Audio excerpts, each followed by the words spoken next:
ओम।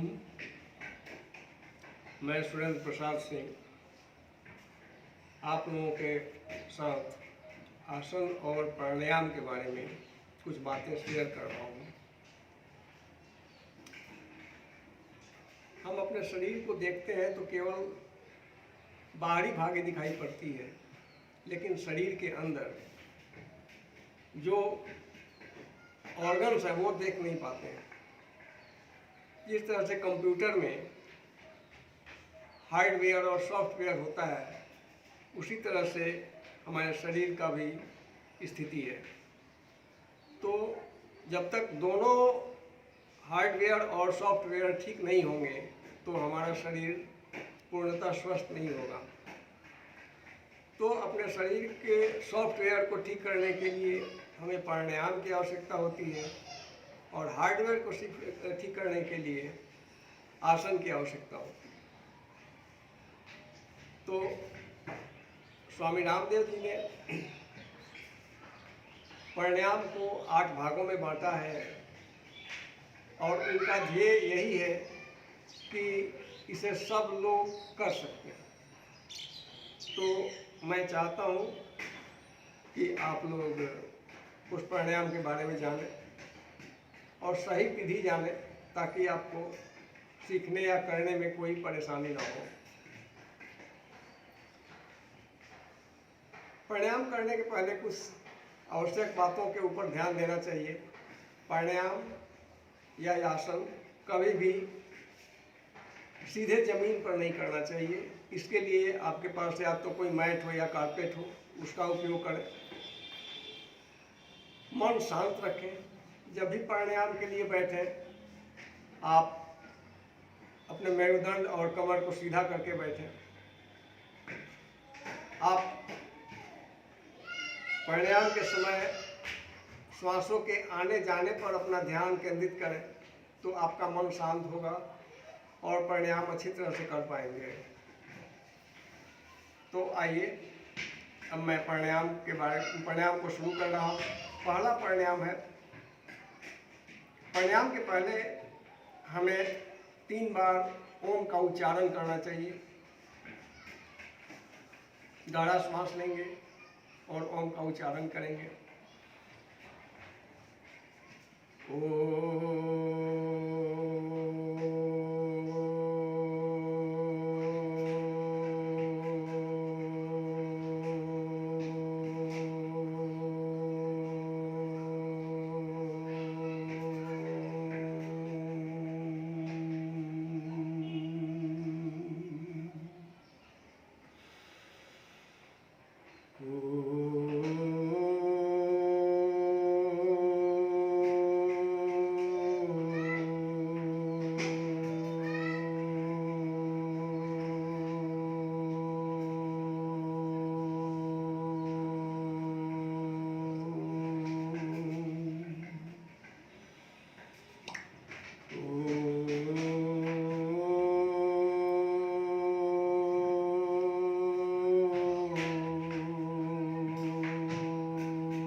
तत्सवितुर्वरेण्यं भर्गो देवस्य धीमहि धियो यो नः प्रचोदयात्।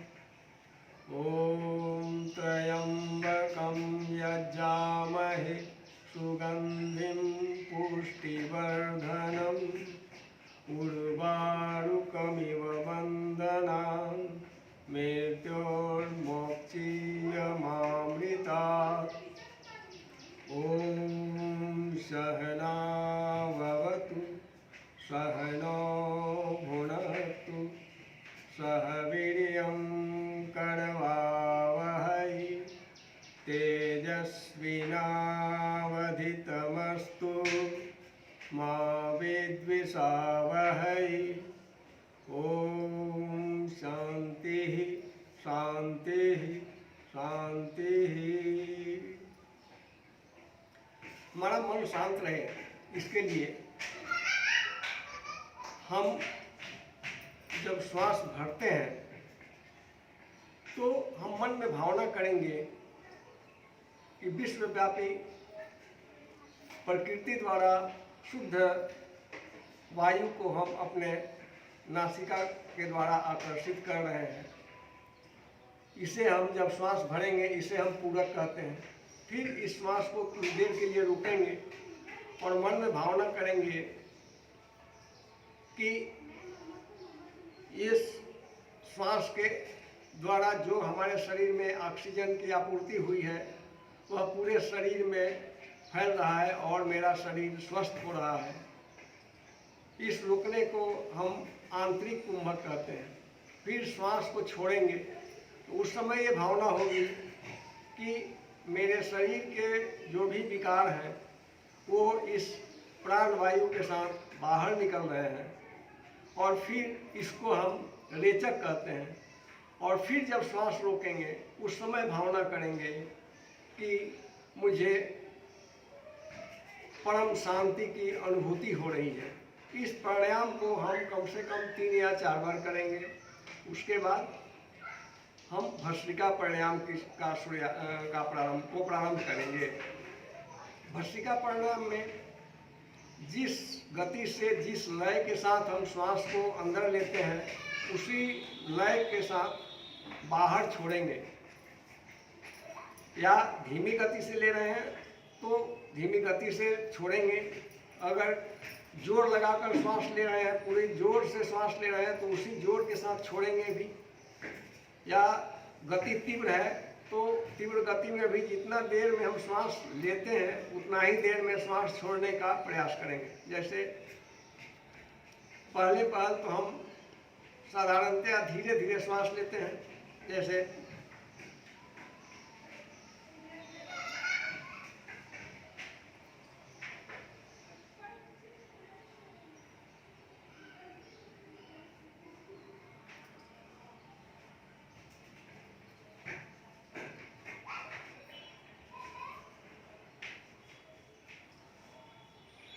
श्वास लेते वक्त हमारा ध्यान ये होना चाहिए कि हमारा जो भी श्वास अंदर जा रहा है पेट नहीं फूलेगा, छाती में फैलाव होगा और छाती में संकुचन होगा। पेट हमारा यथावत रहेगा।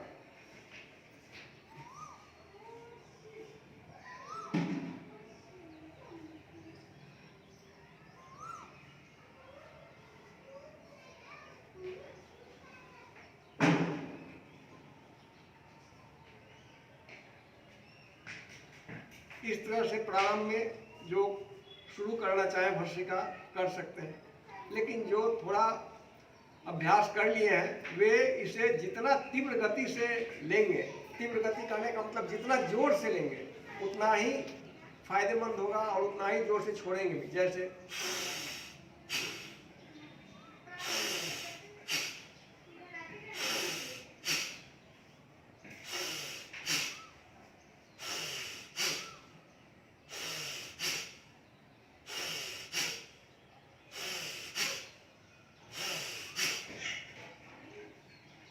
फिर इसको हम तीव्र गति से भी करेंगे। लेकिन अगर आपको हार्ट का प्रॉब्लम हो, आप उच्च रक्तचाप के पेशेंट हैं, तो आपको धीरे धीरे ही भस्त्रिका करनी चाहिए।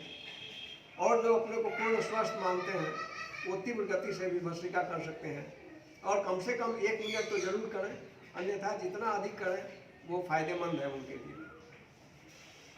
अब मैं तीव्र गति से कर रहा हूँ।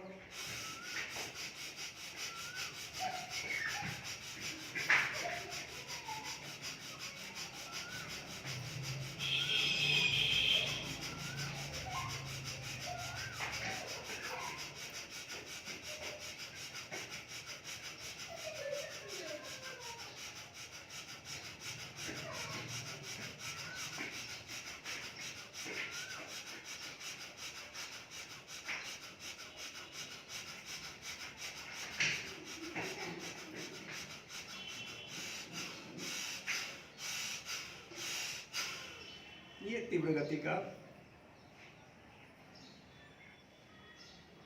हुआ। भस्त्रिका में हमारा ध्यान जो है सो केवल श्वास अंदर आने और बाहर जाने पर ही केंद्रित करके रखना होगा, तभी भस्त्रिका को हम सही प्रकार से कर पाएंगे। और भस्त्रिका करते समय केवल छाती में फैलाव या संकुचन होना चाहिए। उसके बाद हम कपालभाति करेंगे। कपालभाति में जिस तरह से भस्त्रिका में हम श्वास लेने और छोड़ने दोनों पर ध्यान केंद्रित करते हैं, लेकिन कपालभाति में हम केवल श्वास छोड़ने पर ही जोर देंगे और श्वास को इतना झटका से छोड़ेंगे कि हमारा पेट जो है सो पीठ की ओर लगेगा।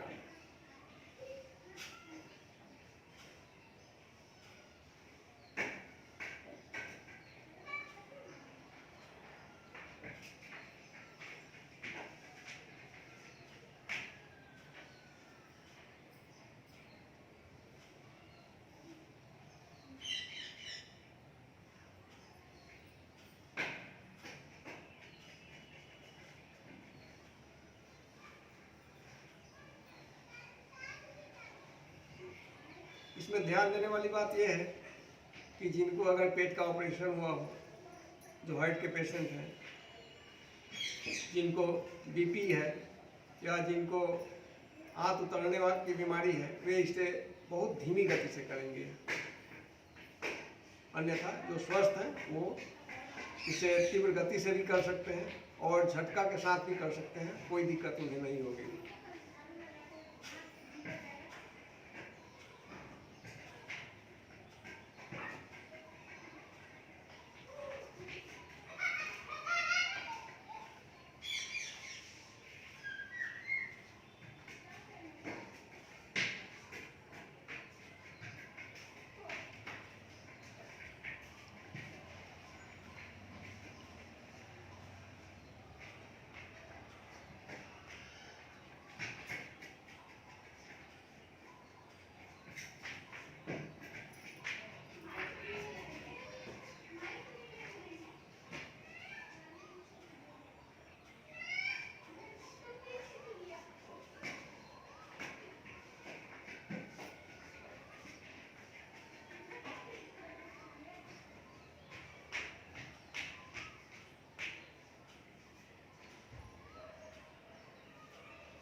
ये साधारण कपालभाति है, इसको हम तीव्र गति से भी कर सकते हैं।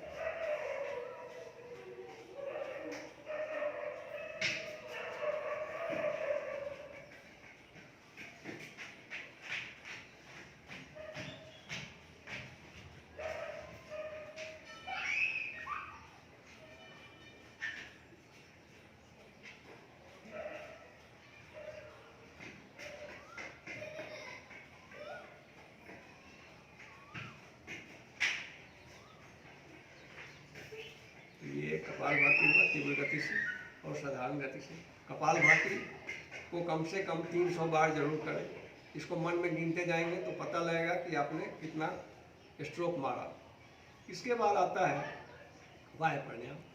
वायु प्राणायाम में श्वास भरेंगे और पूरे श्वास को बाहर निकालेंगे और गुदा द्वार को ऊपर खींचेंगे, पेट को पीठ से लगाएंगे और दाढ़ी को छाती से लगाएंगे। जब हम गुदा को ऊपर खींचते हैं उसे मूल बंद करते हैं, जब पेट को पीठ से सटाते हैं तो उसे उद्यान बंद करते हैं, और जब दाढ़ी को छाती से लगाते हैं इसे जालंधर बंद करते हैं, और जब तीनों बंद लग जाते हैं तो महाबंद होता है। तो वायु प्राणायाम में हम तीनों बंद लगा करके कैसे करेंगे देखिए। पहले हम श्वास लेंगे, श्वास छोड़ेंगे और पहले जैसे ही हम पेट को ऊपर खींचेंगे गुदा को भी ऊपर खींचेंगे। देखिए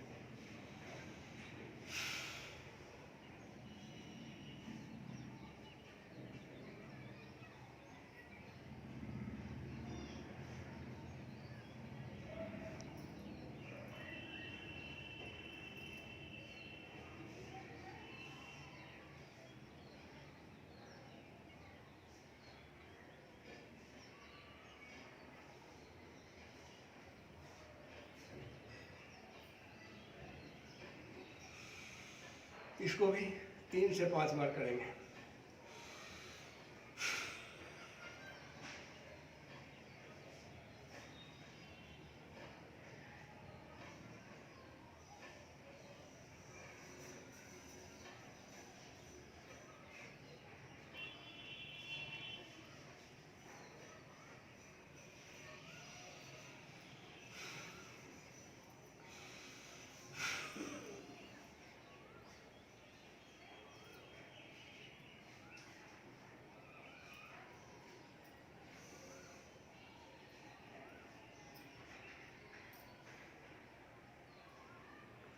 ये बाह्य प्राणायाम हुआ। इसके बाद आता है अग्निसार। अग्निसार में हम पूरे श्वास, गहरा श्वास लेंगे और पूरे श्वास को निकाल करके बाहर ही रोक लेंगे और पेट को आगे पीछे करेंगे। इसे कम से कम जितना अधिक हो उतना बार करेंगे। देखिए,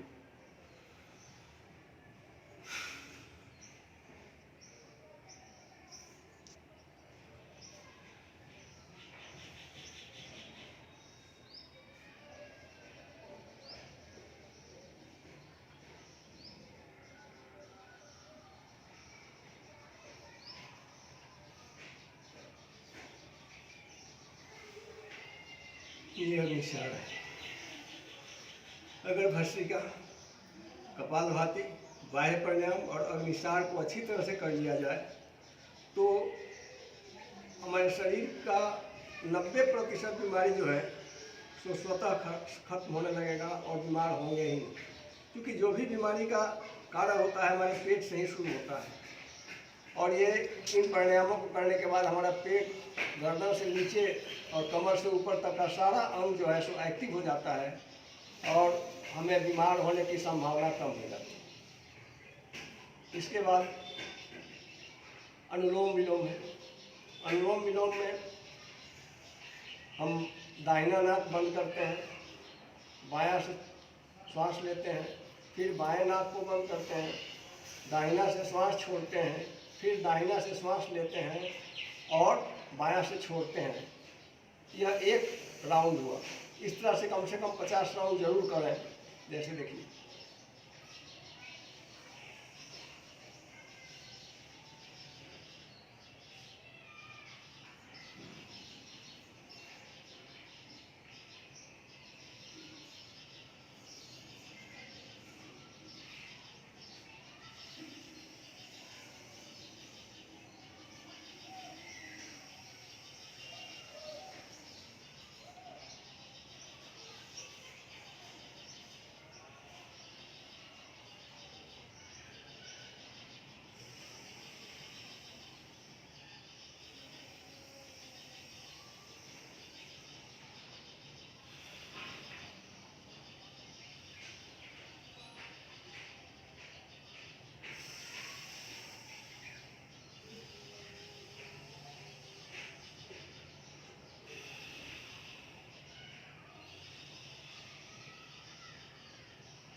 ये अनुलोम विलोम हुआ। इसके बाद भ्रामरी। भ्रामरी में हम कान के दोनों छोटे पर्दे को अंगूठा से बंद करते हैं। ये कान का छोटा पर्दा है, इसको अंगूठा से बंद करेंगे, दोनों साइड के अंगूठे का पर्दा को। और तर्जनी उंगली जो है सो हमारे आज्ञा चक्र पर जाएगा और शेष 3 उंगलियां आँख के कोने में जाएंगी। गहरा श्वास लेंगे, मुंह बंद रहेगा और ओम का उच्चारण अंदर ही अंदर करेंगे।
इसके बाद उद्गीत है। उद्गीत में गहरा श्वास भरेंगे और ओम का उच्चारण करेंगे। आँख बंद रहेगा भ्रामरी के बाद आँख हमेशा बंद रखें।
दोनों हाथों को आपस में रख लेंगे। जब गर्म होंगे उसके बाद आँख की मालिश करते हुए धीरे धीरे आँख को खोलेंगे। ये प्राणायाम की प्रक्रिया थी जिसे मैंने आप लोगों के सामने प्रस्तुत किया। धन्यवाद।